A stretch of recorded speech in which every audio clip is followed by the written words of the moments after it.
In days 2 and 3 of this training series, you will learn in depth how to communicate with application servers to retrieve dynamic data. In this video, I will show you a very simple way to retrieve XML data from a remote server. You will also learn how to work with the network monitor to view your data requests and the return data. Lastly, you will bind the return data to UI components in your display.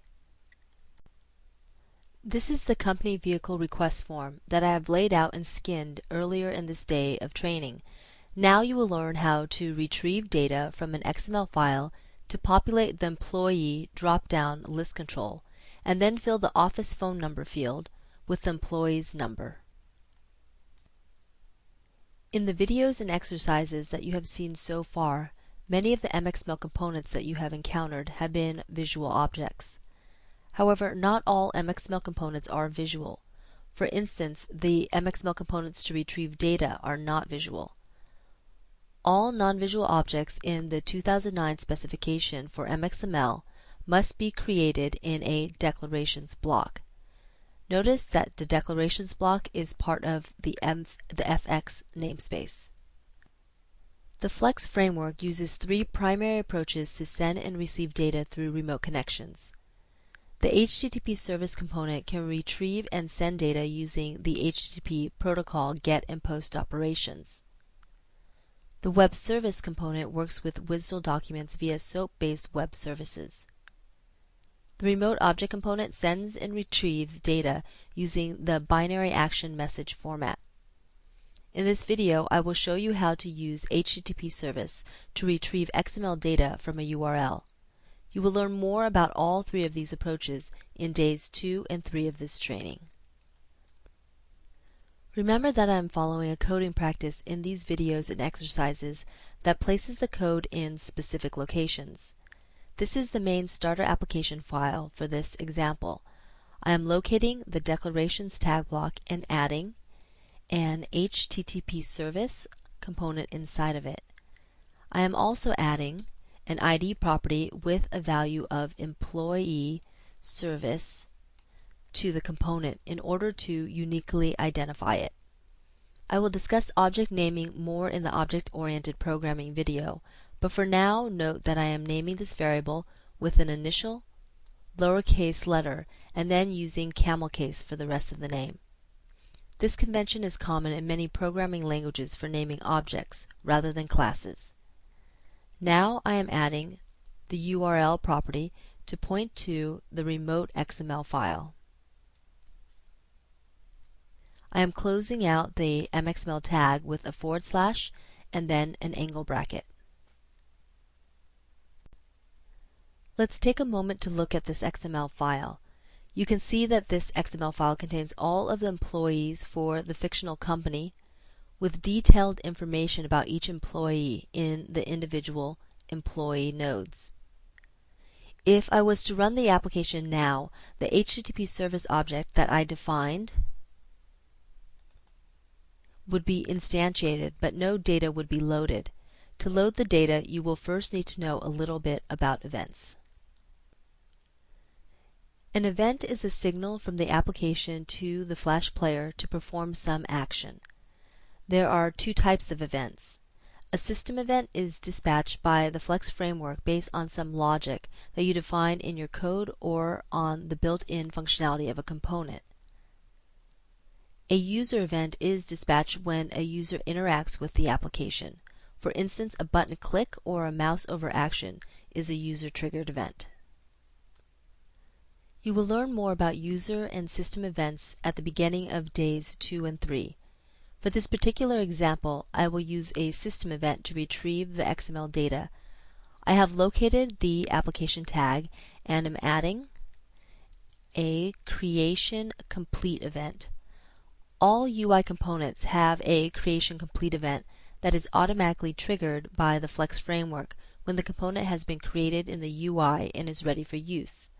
In this case, when the Flex application has been created, I want to access the employee service instance of the HTTP service class that I created earlier. Note that this value matches the ID property of the HTTP service instance. Specifically, I want to run the .send method for that instance.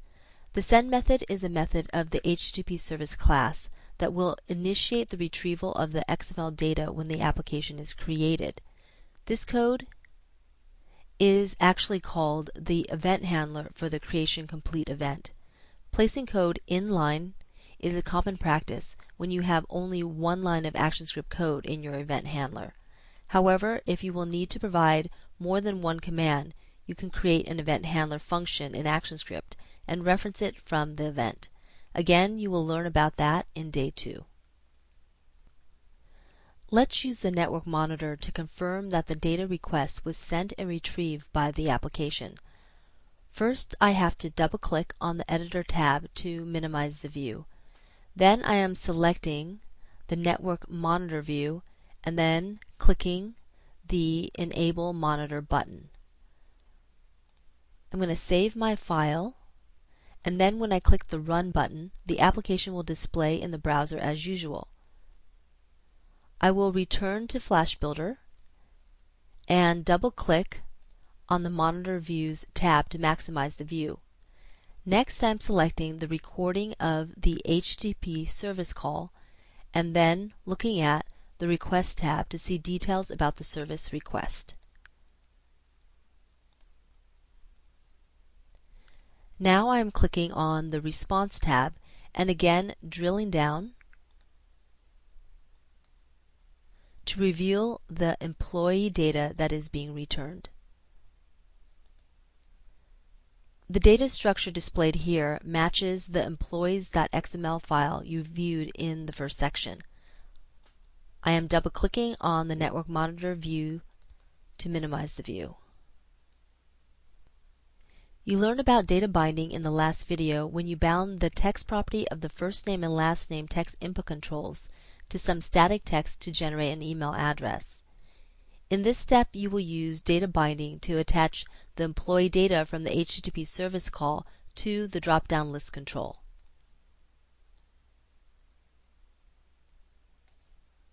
Here is the drop-down list control instance. I am adding a data provider property to the control and then adding curly braces for the data binding. Next, I am referencing the HTTP service object, which is named Employee Service.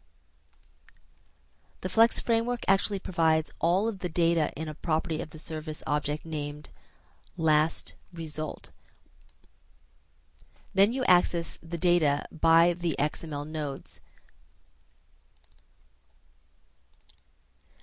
Back in the Network Monitor, you can see that each employee is accessed by first opening the Employees node and then each individual employee node.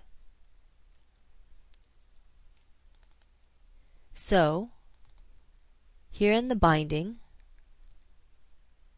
you type .employees.employee.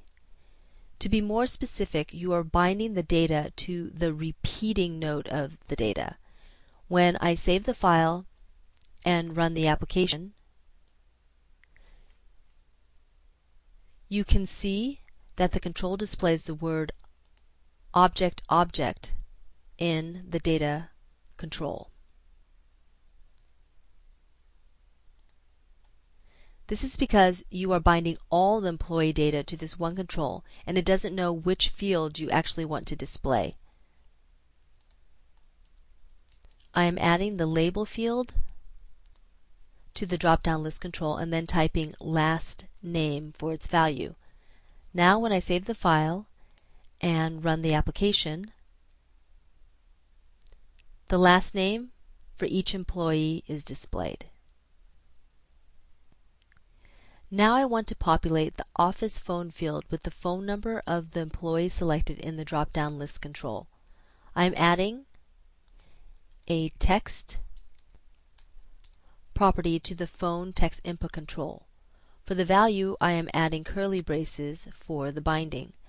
Remember that the drop-down list control has an ID property named drop-down list with a lowercase d.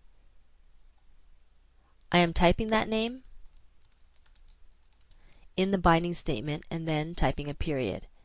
The employee information that I want to access is for the selected employee.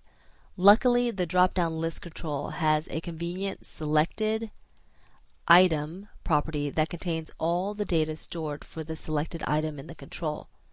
I specifically want to access the phone field of the employee data. When I save the file and run the application,